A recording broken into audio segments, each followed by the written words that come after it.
Good morning. हम लोग पिछले टर्म पे मोमेंट ऑफ इनर्शिया डिस्कस कर रहे थे। क्या है मोमेंट ऑफ इनर्शिया, क्या रोल है मोमेंट ऑफ इनर्शिया का किसी रोटेशनल मोशन में। बहुत इम्पॉर्टेंट थ्योरम्स हैं मोमेंट ऑफ इनर्शिया के कैलकुलेशन के लिए। वैसे तो आप 11th क्लास में ऑलरेडी पढ़ के आए हैं।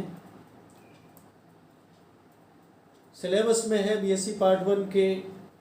हो सकता बहुत से बच्चों ने बहुत ध्यान से इसको ना पढ़ा हो 11th लेवल पे, तो हम अपने एंगल से एक बार डिस्कस करना चाहेंगे। दो थ्योरम्स होती हैं, एक theorem of parallel axis, theorem of perpendicular axis, ये आप जानते हैं। तो बारी बारी से दोनों थ्योरम्स का जो स्टेटमेंट है उसका क्या मतलब है उनको डिस्कस करेंगे, उसकी प्रूविंग करेंगे। तो थ्योरम ऑफ परपेंडिकुलर एक्सिस क्या है, इसका स्टेटमेंट मैथमेटिकल जो है वो ये है, I equal to I X plus I Y. इसके लिए हम कोई बॉडी कंसीडर करते हैं। अगर एक प्लेन में है बॉडी तो भी बॉडी हो सकती है। इसके पॉइंट P पे पार्टिकल सिचुएटेड है और इसकी जो ओरिजिन से डिस्टेंस है वो O है। अब अगर हमारी एक्सिस ऑफ रोटेशन ये है perpendicular to the plane of the green board, तो इस एक्सिस के अबाउट इसको अगर हम एक्स एक्सिस एज्यूम करें और इसको वाई एक्सिस एज्यूम करें, और ये जो तीसरी एक्सिस है जो हम जहाँ पे परपेंडिकुलर ये चौक लेके खड़े हुए हैं, इसको जेड एक्सिस का एज्यूम करें, तो इस जेड एक्सिस के अबाउट इस पार्टिकल का moment of inertia P point पे है, उसका mr² होगा। और इस एक्सिस के अबाउट होल बॉडी का जो मोमेंट ऑफ इनर्शिया होगा, ये तो पार्टिकल का हो गया, moment of inertia of the whole body will be, या जेड एक्सिस कहते हो तो आई जेड होगा सिग्मा mr²। बुक्स में लिखते नहीं हैं लेकिन हम समझाने के लिए कहेंगे कि mi/ri², हमने ith पार्टिकल लिया था, इसका मास mi था, इसकी distance from the axis of rotation ri थी, तो mi/ri²। ऐसे बहुत सारे पार्टिकल से मिलके बनी हुई है बॉडी। तो सारे पार्टिकल्स कितने हैं, I equal to particle 1 to I equal to n, I equal to 1 to n। ये आपने जान लिया। बहुत सामान्य सी जो बेसिक डेफिनेशन है उसके अनुसार ही इस बॉडी का मोमेंट ऑफ इनर्शिया इस जेड एक्सिस के अबाउट सिग्मा mi/ri² होगा, जहां I इक्वल टू 1 से n तक है। अब अगर इनके जो एक्चुअल डिस्टेंसेस हैं एक्स और वाई एक्सिस से, इनको भी हम एज्यूम कर सकते हैं। इसके कोऑर्डिनेट्स क्या होंगे, एक्स वाई, ये हमने एज्यूम कर लिया। एक्स का मतलब ये एक्स है, वाई का मतलब ये वाई है। हम जेड एक्सिस के अबाउट तो सिग्मा mi/ri² लिख चुके हैं, लेकिन अगर हम axis of rotation X axis बनाते तो Ix क्या होता, Ix होता sigma I equal to 1 to n small ही लेते ज़्यादा ठीक है, mi/xi²। चूंकि हम उसी प्लेन में ले रहे हैं, एक्स एक्सिस को हमने एक्सिस ऑफ रोटेशन बनाया हुआ है, सारे पार्टिकल्स एक्स एक्सिस के अबाउट ही, कोई यहाँ है, कोई यहाँ है, कोई यहाँ है, कहीं यहाँ है। All the particles are distributed along the axis of rotation. ऐसा रोटेशनल मोशन में हमें एज्यूम भी करना होता है। तो Ix होता सिग्मा mi/xi²। अगर हम एक्सिस ऑफ रोटेशन ये वाई एक्सिस बनाते तो वाई एक्सिस से जो डिस्टेंस थी इस पार्टिकल की, इस वाई एक्सिस से जो डिस्टेंस है वो ये है एक्स है। सॉरी मैंने लिखने में गलती की है, एक्स एक्सिस से डिस्टेंस वाई थी, तो यहाँ पे sigma M I Y I square लिखा जाएगा, और ये आई वाई के लिए आई इक्वल टू 1 to n जो हमने लिखा हुआ है M I X I square कहा जाएगा। एक बार और देख लीजिए कि ये एक्स एक्सिस है, ये एक्स एक्सिस है, एक्स एक्सिस से कितना डिस्टेंट है ये पार्टिकल, वाई डिस्टेंट है, और इस पार्टिकल का movement of inertia x axis के अबाउट जो भी एक्सिस है उसके अबाउट एम वाई स्क्वायर होगा for this particle only. For all the particles in the body, जैसा कि हम पहले ही डिस्कस कर चुके हैं कि बॉडी को सिस्टम ऑफ पार्टिकल्स कहा जाता है। और एक बात और, हम लोग हमेशा जो रिजिड बॉडी डायनामिक्स है, रोटेशनल मोशन है, उसमें रिजिड बॉडी ही कंसीडर करते हैं। उसकी जो डिस्टेंस होती है, रिलेटिव डिस्टेंस होती है पेयर ऑफ, उसमें देख लीजिए चाहे उसकी स्पेस में जहाँ भी बॉडी रहेगी वो रिलेटिव डिस्टेंस फिक्स रहेगी। जब फिक्स रहेगी तभी उसका मूवमेंट ऑफ इनर्शिया डिफाइन किया जा सकता है, रिजिड बॉडी का ही मूवमेंट ऑफ इनर्शिया डिफाइन किया जा सकता है। तो इस बॉडी में हमने, इस बॉडी के लिए जो प्लेन के रूप में आपको दिखाई दे रही है, ब्लैक बोर्ड के वाला ही प्लेन है, इसमें प्लेन में हमने दो एक्सिस कंसीडर करी हैं, एक एक्स एक्सिस, दूसरी वाई एक्सिस। जो एक्स एक्सिस है उससे उस पार्टिकल को, जिसको पॉइंट ऑफ कंसीडरेशन या पार्टिकल ऑफ कंसीडरेशन हमने एज्यूम किया है, वो वाई डिस्टेंस पे है। तो उस पार्टिकल का movement of inertia M Y square होगा, होल बॉडी का होगा इस एक्सिस के about sigma M I Y square. जबकि इस वाई एक्सिस के अराउंड अगर एक्सिस ऑफ रोटेशन हमारी ये होती और इस एक्सिस के अबाउट बॉडी रोटेट कर रही होती, तो इस पार्टिकल की डिस्टेंस एक की आप x लेते और इस पार्टिकल का movement of inertia M X square consider करते, और होल बॉडी के लिए हमें सिग्मा लगाना होता तो आई एक्स और आई वाई हमें डिफाइन किया, जबकि I Z sigma M I R I square है। तो अब आर आई जो भी है ये एक्स आई और वाई आई है, तो आर आई को आप लिख सकते हो X I cap plus Y J cap. बहुत क्लियर है, X plus Y equal to R vector का जो रोटेशन है। दूसरी तरफ हम आर स्क्वायर को या आर आई स्क्वायर को लिख सकते हैं X I square plus Y J square.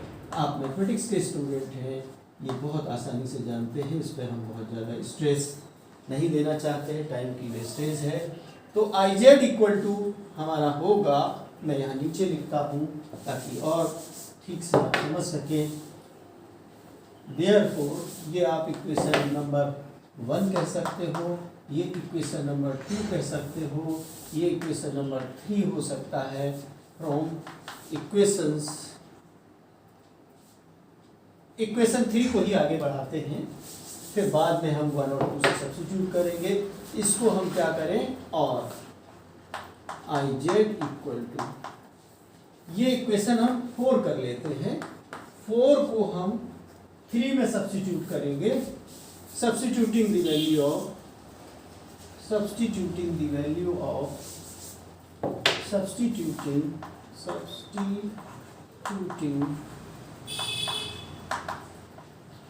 the value of Ri square from equation 4 into equation 3, we have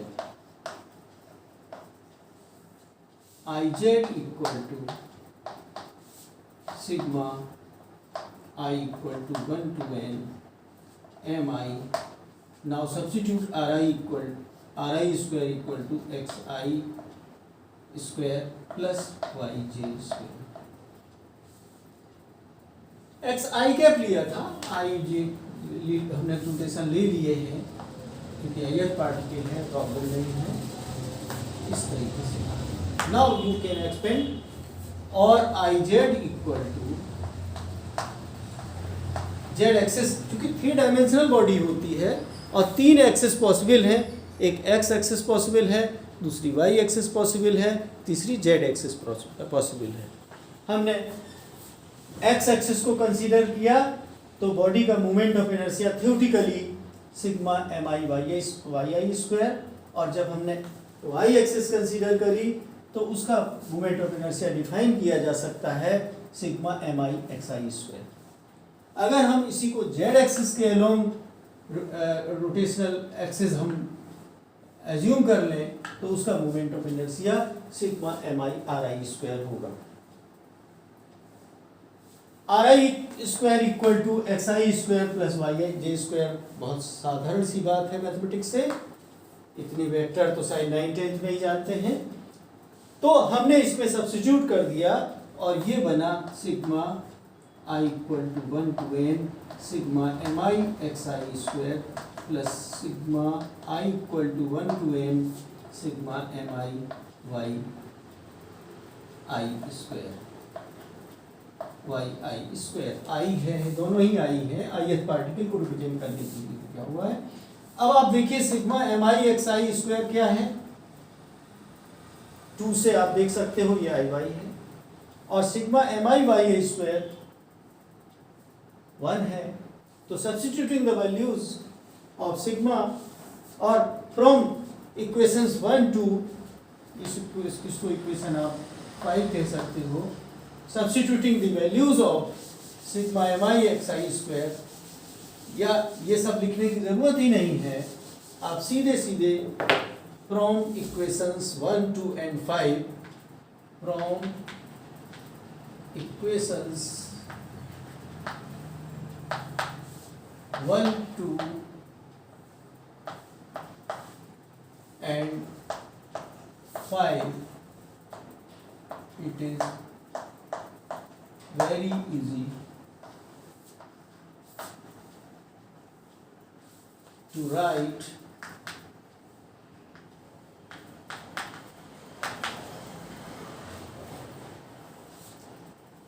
I x और आई वाई की वैल्यूज को आप सब्स्टिट्यूट करेंगे।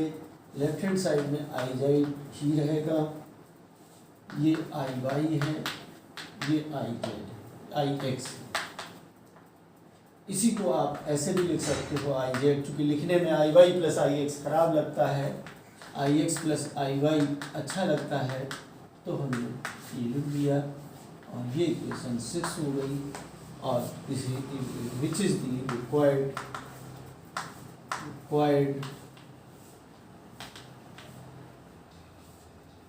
theorem of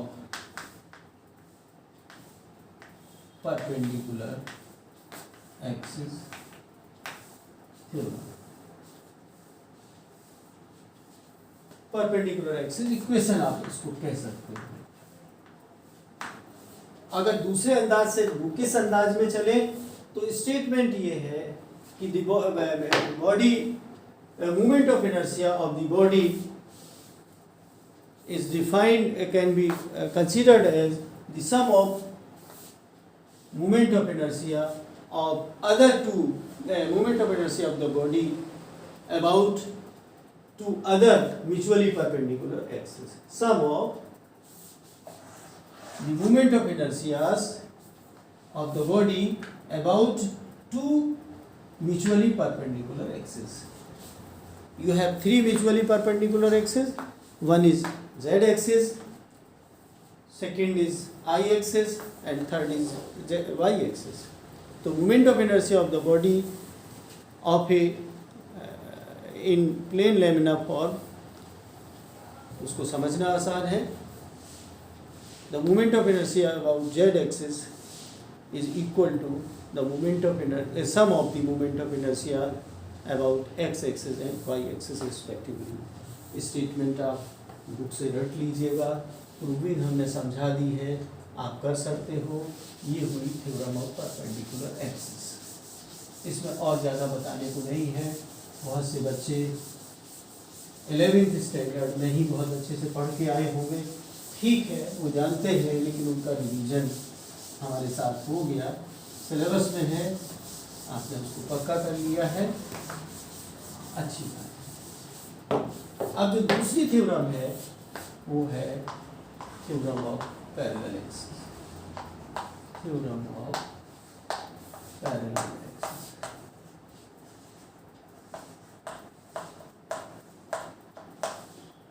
इसके लिए फिर हम एक बॉडी कंसीडर करते हैं। एक axis of rotation centre of मास से पास होने वाली एक्सिस है। ये है axis passing through its centre of mass. You can also consider another axis which is parallel to the axis passing through its center of mass. इसकी distance मान लेते हैं, इससे ये है। और दूसरा कोई पार्टिकल अगर कंसीडर आपने किया है जिसकी डिस्टेंस x है, ये उसका मास m है, तो इस पार्टिकल का मोमेंट ऑफ इनर्शिया अगर एक्सिस ऑफ रोटेशन हम सेंटर ऑफ मास माने तो उसको मोमेंट ऑफ इनर्शिया को कहा जाता है ICM, और इसकी वैल्यू होगी सिग्मा mx²। हमने वो लिखना बंद कर दिया, ith पार्टिकल है, आप समझ लेंगे। अगर आप लिखना चाहते हैं कि ith पार्टिकल है तो मैं I = 1 लगा सकता हूँ। ये ICM है। अगर इस एक्सिस के अबाउट सपोज करते हैं ये AB एक्सिस है, इस एक्सिस के अबाउट मोमेंट ऑफ इनर्शिया निकालना होता तो पार्टिकल का moment of inertia total distance हो जाती है इस एक्सिस से x + a। x तो ये डिस्टेंस है ही, प्लस a और हो गई, तो अब ये हुआ mx + a होल स्क्वायर। अगर बॉडी का मोमेंट ऑफ इनर्शिया इस एक्सिस के अबाउट होता तो सिग्मा लगाते आप, तो ये बॉडी का मोमेंट ऑफ इनर्शिया आता। ये क्या है? Axis of rotation, moment of inertia of the body about any axis which is parallel to the axis passing through its centre of मास।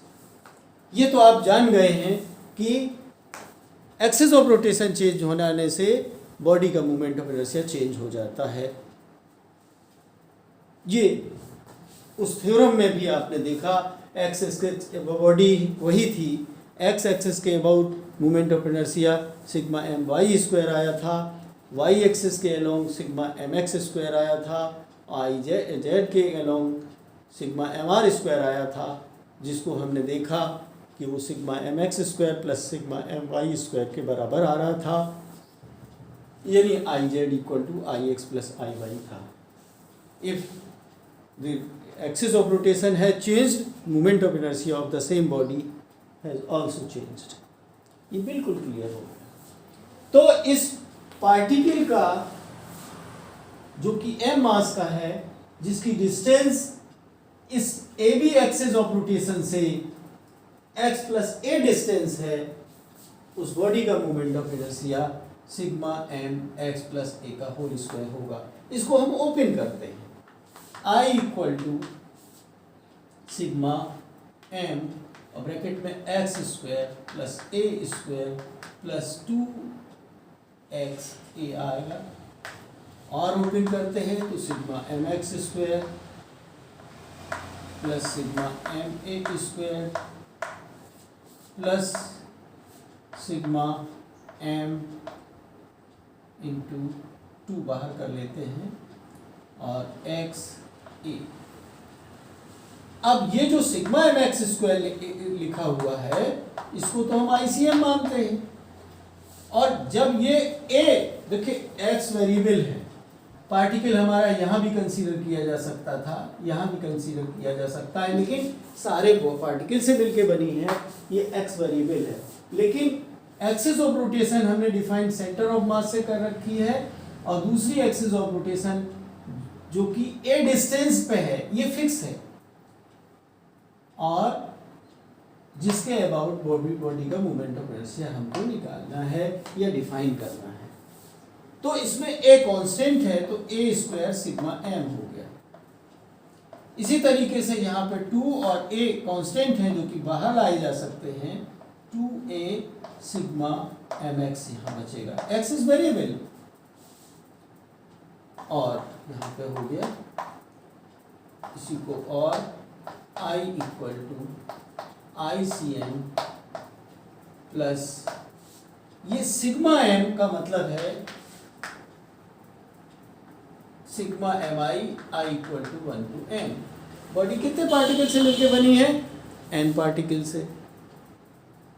संख्या क्या है? n है। हम किसी एक पार्टिकल का मोमेंट ऑफ इनर्शिया या कोई मास हम बता रहे हैं, यहाँ पे mi लिख रहे हैं, तो ऐसे ही m1 plus m2 plus m3 up to mn है, तो ये क्या होगा? Mass of the body. If you consider the mass of the body is capital M, तो you can write equal to m। तो जब आप इसमें m लिख दोगे तो सिंपली ma स्क्वायर हो जाएगा। अब हम तीसरी चीज देखते हैं। आपने, मुझे लगता है कि अब आपके फिगर की सिचुएशन समझ गए। इसको मिटाया जा सकता है, यहाँ पे कुछ और लिख के समझाया जाए। मैं इसको मिटा रहा हूँ। आपके पास बुक है, हमने इसके नोट्स देने जरूरी इसलिए नहीं समझे कि आप 11 से पढ़ के आए हैं। अगर नहीं भी पढ़ के आया है कोई, तो जो हमारे पास बुक है आपको हमने सजेस्ट कर रखी है, उससे आप इसको रीड कर लें और लिखने की प्रैक्टिस कर लें। एग्जामिनेशन पॉइंट ऑफ व्यू से बहुत इम्पोर्टेंट है। अगर ये पेपर डिस्क्रिप्टिव आता है, डिस्क्रिप्टिव नहीं आता तो प्रॉब्लम्स आएंगी, उनको हम डिस्कस करते चले जा रहे हैं। अभी तक ये डिफाइन नहीं है कि क्या होगा। पिछले साल ये ऑब्जेक्टिव पेपर आता रहा है 2-3 साल से, हो सकता है उसको चेंज कर दें, इसलिए मैं दोनों ही पॉलिसी को एक साथ लेके चल रहा हूँ।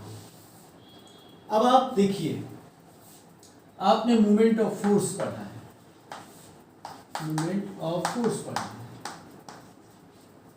Force into perpendicular distance Fx।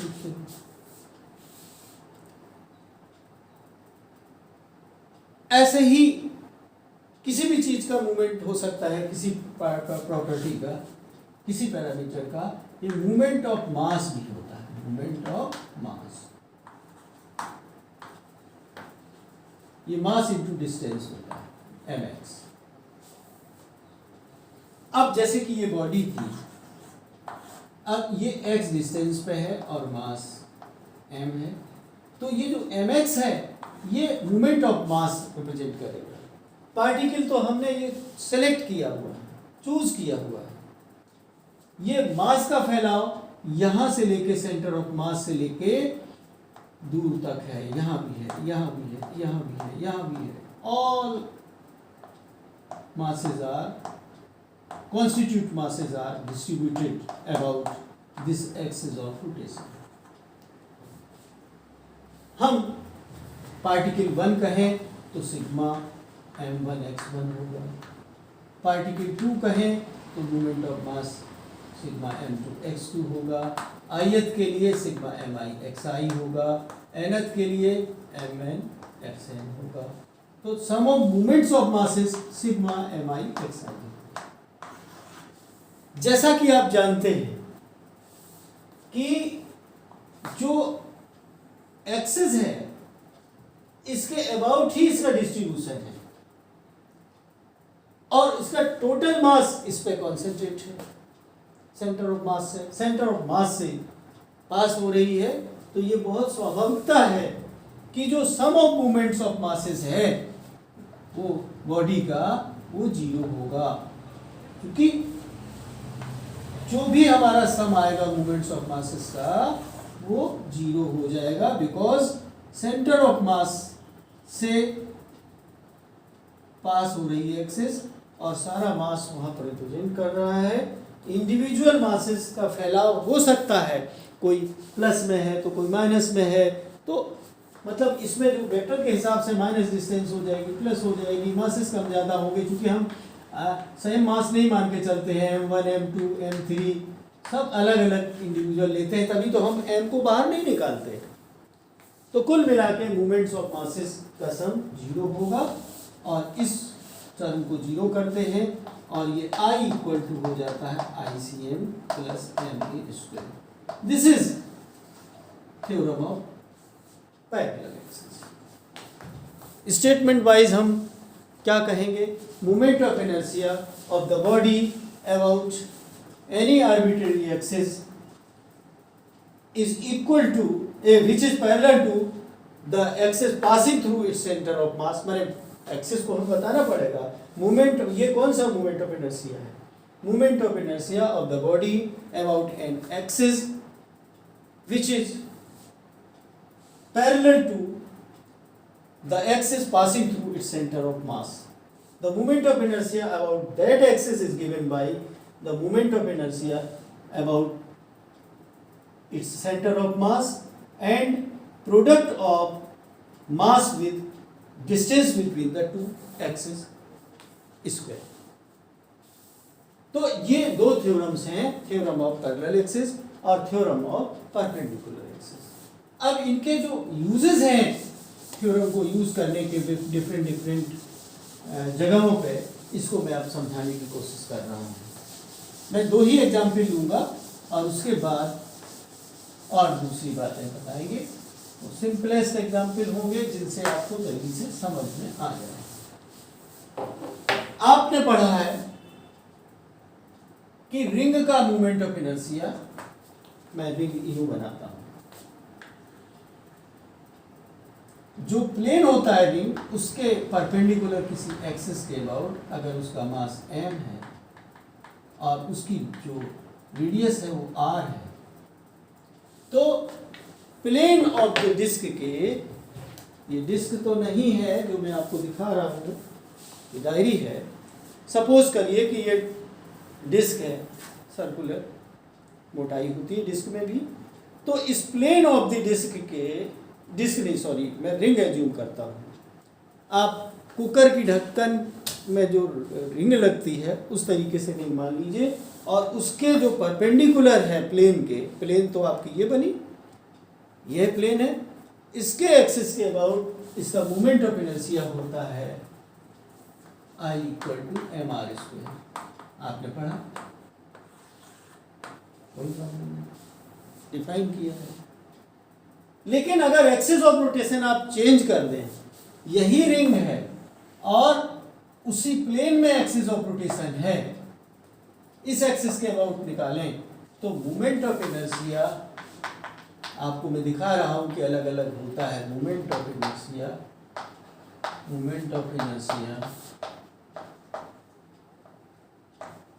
Of the ring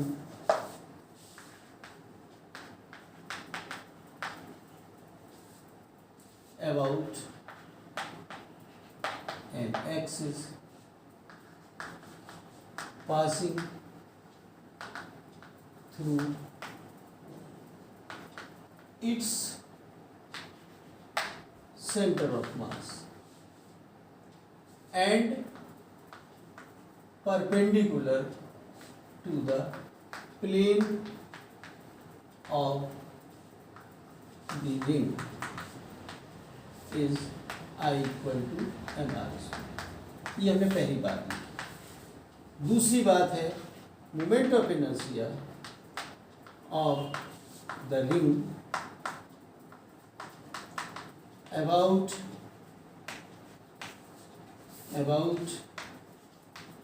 N axis passing through it's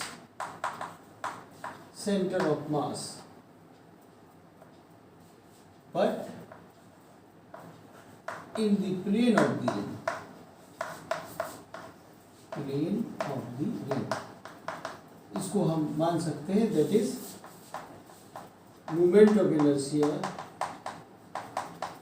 of the ring about its diameter, इसको और अदर वर्ड्स में लिख सकते हो, ये अदर वर्ड्स में, और इन अदर वर्ड्स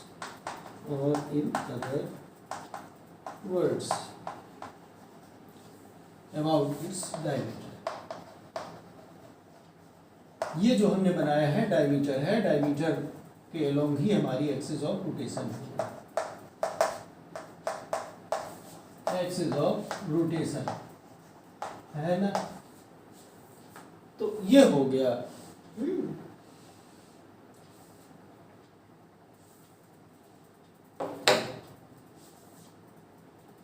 अब ये हो गया इसका, सॉरी जरा मैं उसमें कुछ गड़बड़ दिखाई दे रहा है, कुछ साउंड बज रही है, मैं जरा चेक कर लेता हूँ क्यों बज रही है, मालूम नहीं जो भी वजह हो।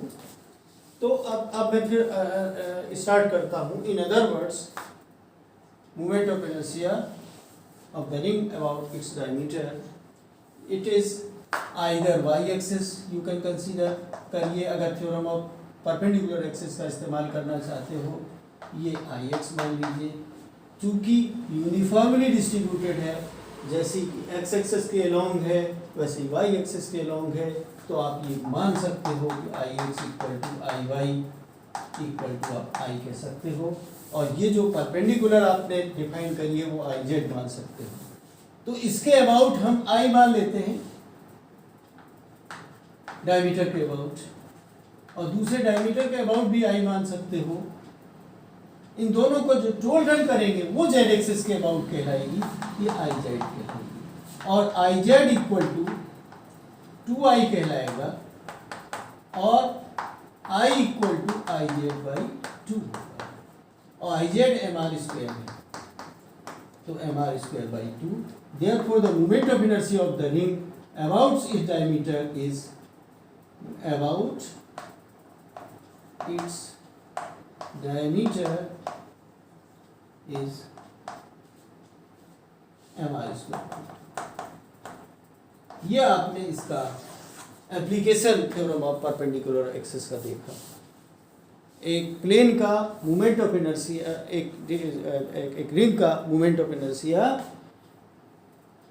एक रिंग का मोमेंट ऑफ इनर्शिया, मैं चेक कर रहा हूँ, ये moment of inertia M R square आपने जो पढ़ा हुआ है वो प्लेन ऑफ द रिंग के परपेंडिकुलर होता है। वो एक्सिस जो रिंग के प्लेन के परपेंडिकुलर है और सेंटर ऑफ मास से पास होती है, एम आर स्क्वायर होता है। लेकिन ऐसी एक्सिस ऑफ रोटेशन होती है जो डायमीटर के अबाउट उसको रोटेट कराया जाता है, ऐसे एक्सिस ऑफ रोटेशन ली जा सकती है, तो उसके about M R square by 2। मैं समझता हूँ आप समझ गए होंगे इसका एप्लीकेशन, और ये भी आप जान गए होंगे कि बॉडी के शेप के साथ साथ एक्सिस ऑफ रोटेशन क्या है, ये भी बहुत इंपॉर्टेंट होता है। अब इसी में हम थ्योरम ऑफ पैरेलल एक्सिस का इस्तेमाल भी करेंगे। अभी आपने रिंग का मोमेंट ऑफ इनर्शिया निकाला, ये अबाउट डायमीटर है, ये डायमीटर पे है, axis passing through moment of inertia of ring, तीन जगह आप अलग अलग देखेंगे। About an axis, about an axis, about an axis, perpendicular to the plane, passing through its CM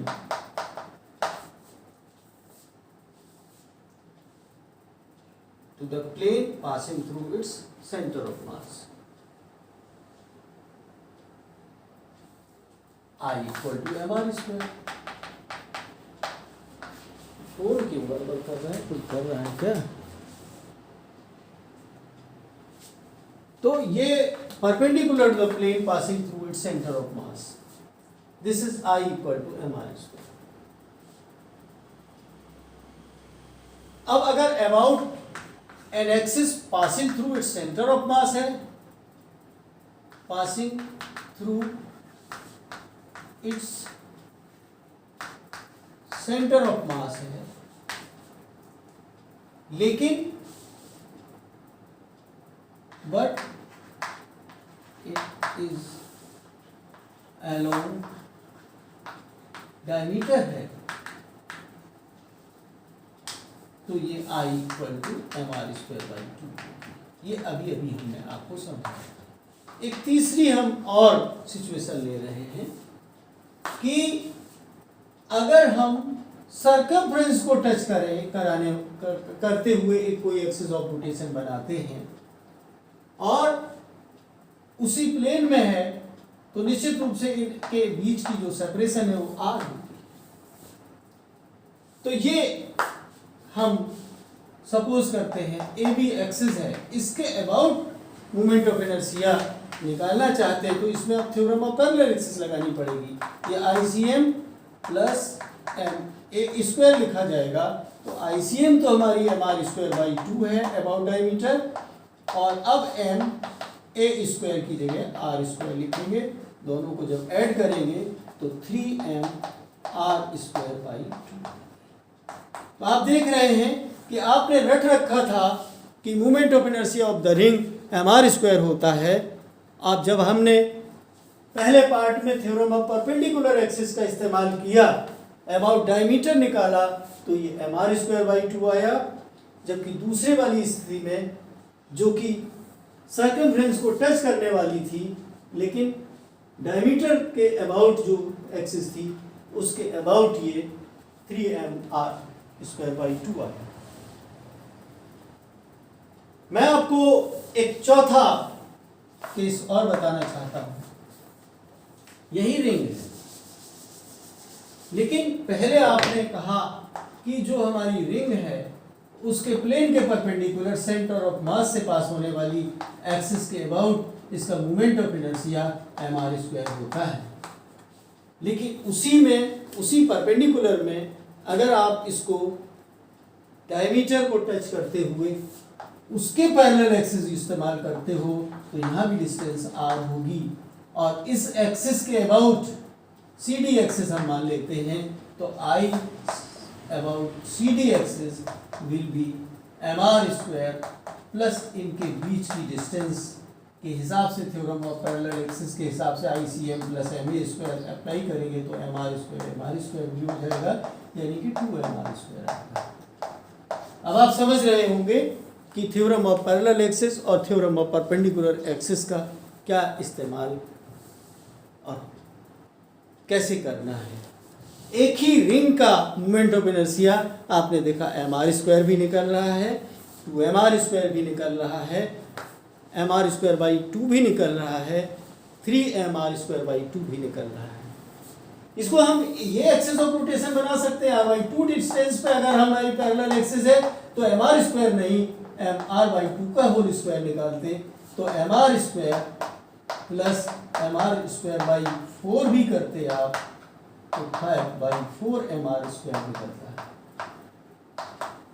तो आप इस दो बातों को इसमें जाने हैं कि मोमेंट ऑफ इनर्शिया के लिए जो मोस्ट इंपॉर्टेंट पॉइंट्स हैं, मोस्ट इंपॉर्टेंट पॉइंट्स उनमें से पहला पॉइंट है कि axis of rotation is very important. If you change the axis of rotation, the body, a moment of inertia of the body will be changed. Axis of rotation is very important. Where you consider axis of rotation, ये बहुत important है, ये ध्यान रखिए। दूसरा ये है कि आपको where and how we use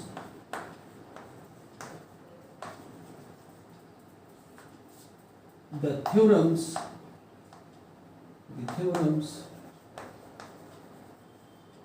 to evaluate the moment of inertia of the body of the body about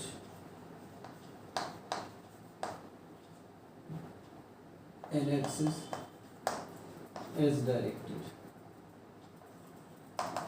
मैं फिर तीसरी बात और कहना चाहूँगा कि जब अभी फॉर्मूले को हम लोग डिराइव भी करेंगे मोमेंट ऑफ इनर्शिया के, तो आप ये जानेंगे कि फॉर्मूला हमेशा डिराइव किया जाता है अबाउट इट्स सेंटर ऑफ मास, जैसे कि ये वाली। लेकिन उसके बाद जब एक्सिस ऑफ रोटेशन हम चेंज करते हैं तो उसका जो मोमेंट ऑफ इनर्शिया है वो डिफरेंट तरीके से ये जो थ्योरम्स हैं उनको यूज करके निकाल लेते हैं। बेसिक जो इवैल्यूएशन होता है moment of inertia about centre of मास से पास होने वाली एक्सिस के अबाउट। एक एग्जाम्पल हम थ्योरम ऑफ पैरेलल एक्सिस का और देना चाहेंगे और यहीं पे हम आज का जो लेक्चर है वीडियो वो खत्म होता है। आपने देखा पढ़ा है सॉरी, एक रॉड होती है जिसका मास m है और लेंथ l है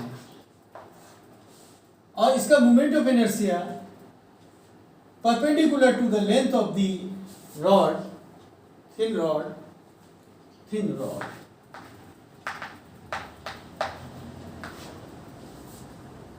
axis of rotation passing through its CM means center of mass। आप जानते हो I इक्वल टू ml²/12 आपने पढ़ा है, ये होता है मोमेंट ऑफ इनर्शिया।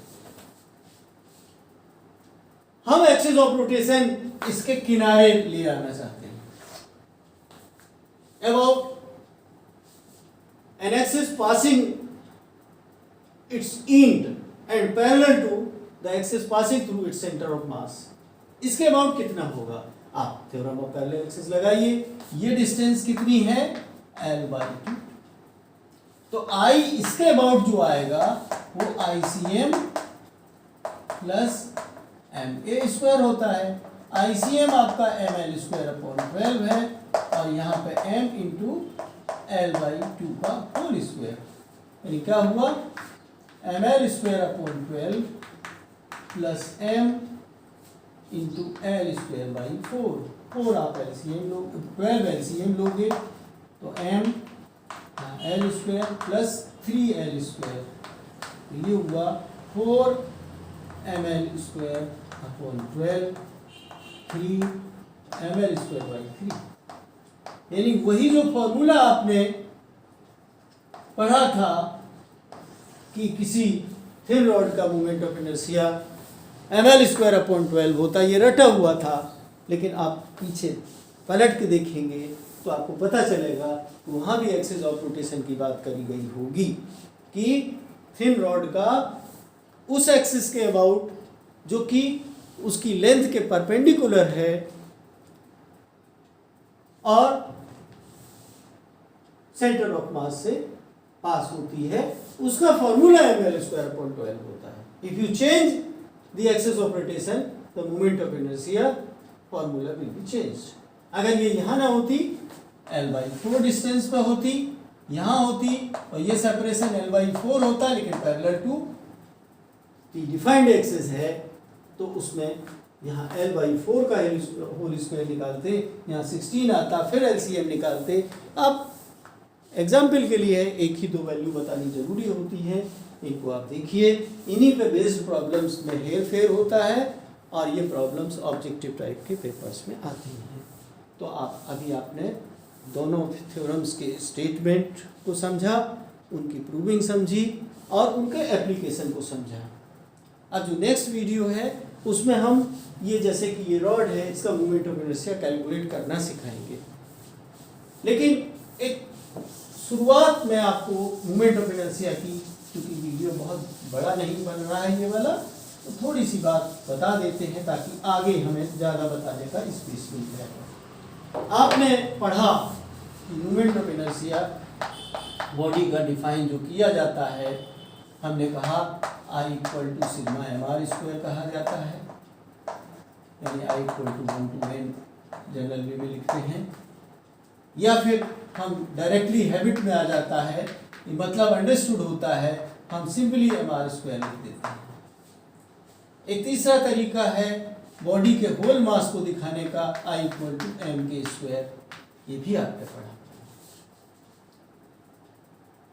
एक बात मैंने किसी वीडियो में बताई थी कि किसी जमाने में सिग्मा साइन को ही इंटीग्रेशन का साइन के रूप में इस्तेमाल किया जाता था और छोटे छोटे टुकड़ों में बनी हुई बॉडी इस्तेमाल करते थे। अब चूंकि जैसे कि अभी हमने रॉड ही बनाई थी, क्या इसका मास कंटिन्यूअसली फैला हुआ नहीं है, एक किनारे से लेकर दूसरे किनारे तक, from one end to one end throughout the length. अब इसमें अगर हम बहुत ही पतला सा टुकड़ा एज्यूम कर लें, डिफरेंशियल मास, इसको डीएम कहेंगे, तो इन जनरल किसी भी बॉडी के लिए आप ले सकते हो। इसमें हमने छोटा सा टुकड़ा लिया और डिफरेंशियल मास डीएम लिया, और उसकी जो डिस्टेंस है वो हम एक्स ले लेते हैं या आर ले लेते हैं, जनरल में आर लेते हैं। तो आई का फार्मूला कैलकुलस के रूप में भी दिया जाता है, इसको सीख लीजिए। इसका इस्तेमाल हमको आगे करना है, r² DM integration r²। Moment of inertia of the body is also defined by integration of r² dm, where dm is differential mass, differential mass। ये मैं ऑलरेडी बता चुका हूं कि जब आप delta x upon delta y या delta x upon delta t पढ़ते थे, limit delta x tends to 0 लिखते थे, उसको dxy dt लिखा जाता था। इसका मतलब है कि हमने x1 और x2 दूर तो दिखाए हैं, इसका सेपरेशन डेल्टा x लिखा है, लेकिन अगर ये खिसक के इनके बीच का सेपरेशन कितना है, अलग तो है लेकिन लगभग 0 डिस्टेंस से है, उसको डिफरेंशियल मास कहते हैं। हम लगभग उसको एक पॉइंट मास ही डिफरेंशियल मास को एज्यूम करें। तो फॉर्मूला I इक्वल टू लिखने का ये भी है, ये भी है, ये भी है और ये भी है। Thank you very much. अब आगे हम बॉडी के जैसे ml² अपॉन 12 होता है, इसका हम बताएंगे एवेल्यूएट करके, और इसके अलावा जैसे 1/2 mr² डिस्क का होता है, इसका भी हम बताएंगे। यही सब बताना है मुझे नेक्स्ट वीडियो लेक्चर में। और इसकी आप हमारा वीडियो देखने के बाद बुक कंसल्ट करिए। बुक कंसल्ट करने के बाद आप दोबारा वीडियो को देखिए, निश्चित रूप से सब्जेक्ट आपको समझ में आता जाएगा, आपका आत्मविश्वास बढ़ेगा, निश्चित रूप से आपके एग्जामिनेशंस में जो परफॉर्मेंस है इम्प्रूव होती जाएगी।